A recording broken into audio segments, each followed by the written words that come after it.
Welcome to Dare a New Belief, a place to discover what is possible for your life after the loss of a loved one, and where you will find inspiration, insight, support, and love, and hopefully a bit of laughter to help you through your day. Now, here's your host, Nada Hogan.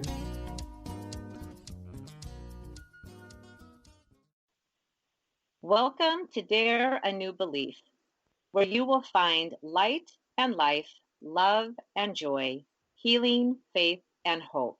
A place where you get to believe in what is possible for your life. And today I have the great honor to be with Daniela DiNardo.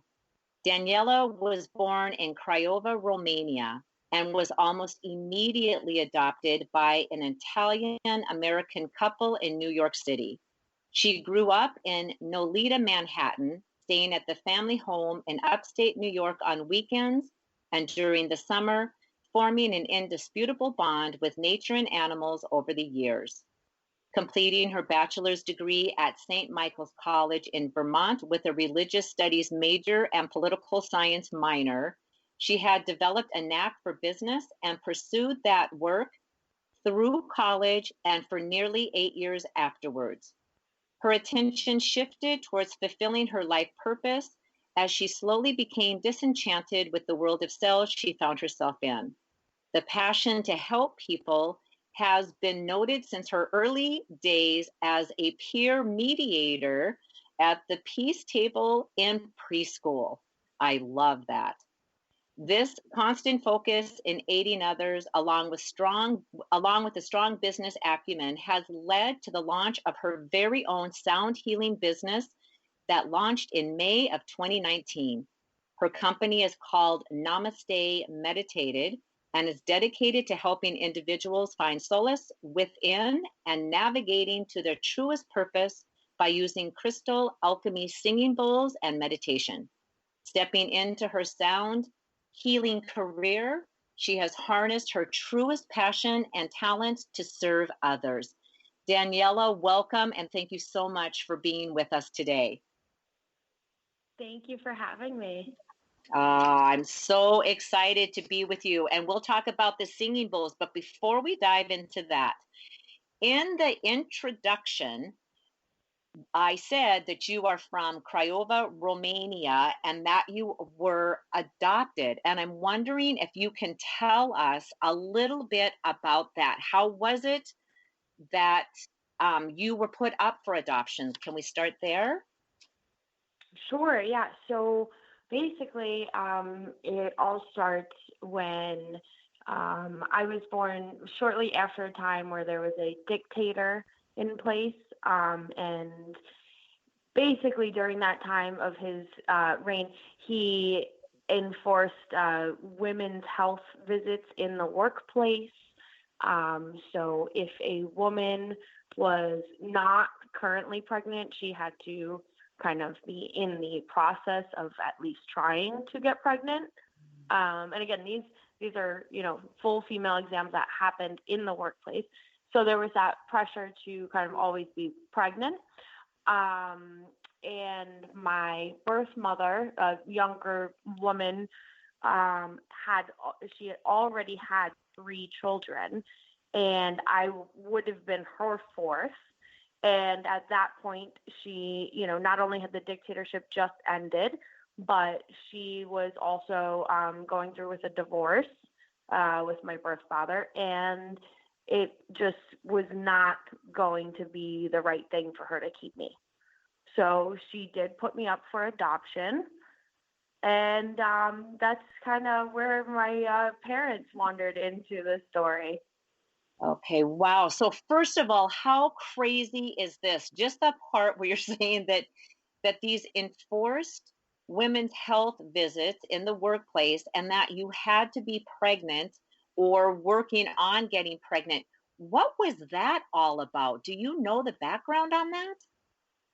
Honestly, I don't know much about that other than Okay. it was something I learned later in life when I was volunteering as uh, a volunteer crisis worker for a women's sexual abuse hotline.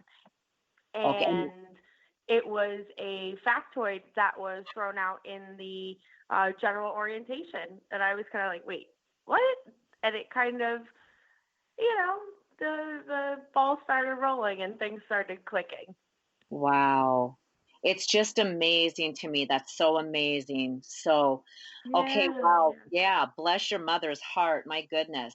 Your birth right. mother. So, I will be Yeah, referring that way, birth mother, and then your adoptive mother. I'm assuming it's yeah, we just call her mother, correct? yeah, yeah. Yes. Okay.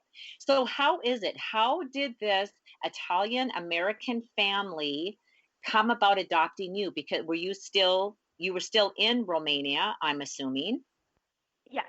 Okay. So they came to adopt me through they've been married for a little while and they had, wanted to have a child. And so adoption was looking like their route.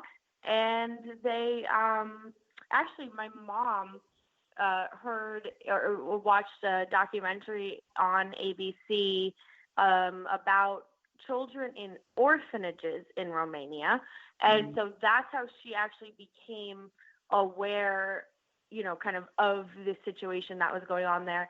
And just to put a little context on that, the orphanage situation there kind of just the amount of children grew and multiplied, and they all basically stayed in there until they were 18 years old, Mm.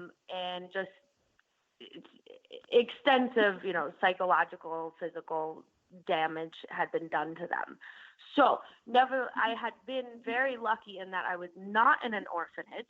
And I was actually about 4 weeks when my mom had decided she was coming to Romania, and she had, linked up with a New York City lawyer and a Romanian lawyer who knew each other, and they were kind of helping her go through the process. And she ended up meeting my birth mother, and Oh, my birth mother took her to the hospital to see me. wow. Yeah. Wow. So it was through the lawyers that your parents in New York City got to meet your mother in Romania. Yes. And Yeah. this is where the details get a little foggy because at that point, there were actually no laws in place about adoption. So once the dictator had been assassinated, everything kind of went out the window, and I was born 3 months later. So uh, the lawyers were there, but not really necessary. I'm not totally clear on those details yet, but Yeah. it was unbelievable. Yeah. Wow. Wow. So you were 4 weeks old, you were still in the hospital, correct? And you were or Yes. your mom had already taken you home and then when she knew that she wasn't going to be able to No, handle. I actually stayed. I was in the hospital the whole time. And so I'm Oh, unclear as to how actually my mom and my birth mother actually connected, but other than it was through one of the lawyers whom knew a doctor whom had a personal connection. So it oh, was kind of all by chance and luck. okay. Wow. Yeah, no kidding. Because so how long typically, and maybe you don't even know, but how long typically do you think a child would stay in a hospital before they would be put into the orphanage? I was told it could range anywhere from 6 to 8 weeks. Typically, by 8 weeks, 2 months, they would be in the orphanage. Wow. Wow. I mean, it's So I so, mean, it seems like so, so quick. But I don't know. I felt very, very lucky and very fortunate. yes, yes, absolutely. Absolutely. So, we're going to circle back to the orphanages because I know you have told me some stuff about the orphanages in Romania, and it's just so fascinating to me. But how long do you even know once your birth mother is now in Romania, and the process I'm assuming went relatively quickly, and then you just were Yeah. scooped up and flew back to New York City, and there you Yeah, go. it was pretty quick after that, in that my mom had been in Romania for some time with me, and then she ended up having some paperwork and legal proceedings to do, and they had to stay there for X amount of time. And then I think by the time I was just a few weeks older, we had already returned. Okay. Okay. Wow. Wow. Yeah, All but right. she had her own little apartment there, that we stayed in, and that was Mm, because so she got to take me pretty soon after she first saw me. um, Everything moved pretty quickly. right. Yeah. Wow. Have you ever talked to your mom? Because the first thing that pops into my head is, I mean, I don't, did she travel to Romania before? Were they international travelers, or It's I know. funny you ask. So she definitely was an international traveler. She had, she's backpacked through like Afghanistan and throughout Wow. the Middle East. Yeah, totally wild. In the oh gosh, I don't want her to be mad, but I think it was in the 70s, and she was definitely an international traveler. But I don't think she had not been to Romania before. Okay.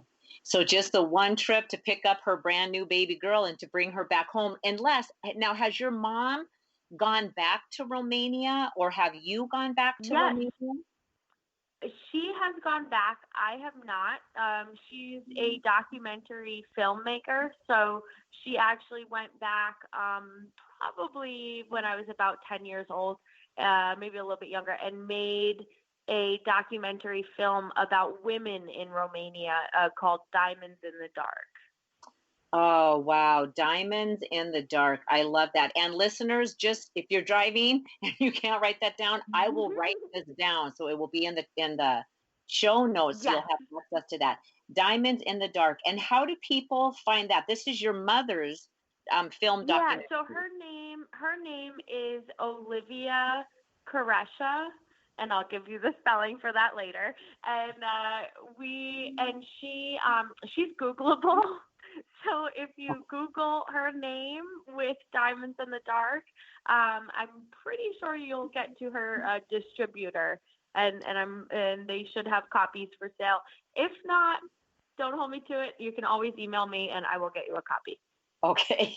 Cause that is, I mean, why it's just this, you have such a great story. It's just phenomenal. And if I knew this part, it slipped my mind. So I find that just fascinating also that she went back and she did the documentary on the women, and the Yeah. documentary on the women, is it because of having that being forced into having pregnancy, or was it just the lifestyle of women? It was What just the lifestyle of women. I don't that honestly, it's been some years since I've rewatched the film, but it it didn't focus on that. It focused more, like you said, on the lifestyle of the women there.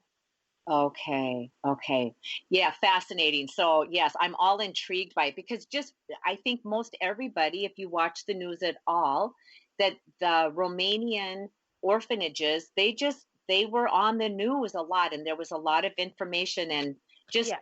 heartbreaking, very sad stuff. So, I'm going to swing back to the orphanages, and I know that this is not, you don't know a ton of stuff about this, but I know that you do know this story about, there's something about dots, that they would put dots on the cheek Oh yeah. of the So children. actually, so there. Sorry, that was actually something to do with me and my story. So my mom she had, like I said, through the lawyers, she had seen some other kids, And I think this was all in a very short time span. It all kind of happens pretty quickly. But she had seen some other kids, whether it was earlier that day or another day, and they had these circles on their cheeks. So it was like circles on their cheeks, and she didn't know what it meant. And she